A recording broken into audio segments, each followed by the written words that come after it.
সবার ঢুকলো, শুধু আমারই ঢুকলো না। এমনকি আমার শাশুড়িরও ঢুকে গেল, আমারও ঢুকলো না। সারাটা দিন আমি আশায় থাকলাম কখন ঢুকবে ঢুকবে ঢুকবে ঢুকবে, কিন্তু আমার ঢুকলোই না। আমি যে কি শান্তি পেতাম ঢুকলে সে শুধু আমিই জানি।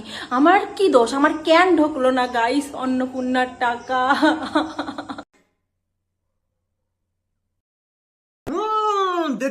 देख तो कैसे शर्मा रहा है। আমার একটাই চিন্তা, একটাই ভাবনা,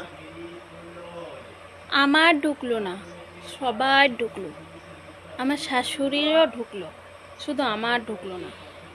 এইভাবে কে বলে ভাই?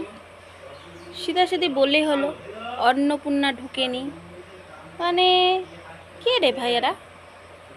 এত ঘুরিয়ে পেঁচিয়ে সেই একই জায়গায় আসে বলে আমি ভাবলাম কি বা না কি।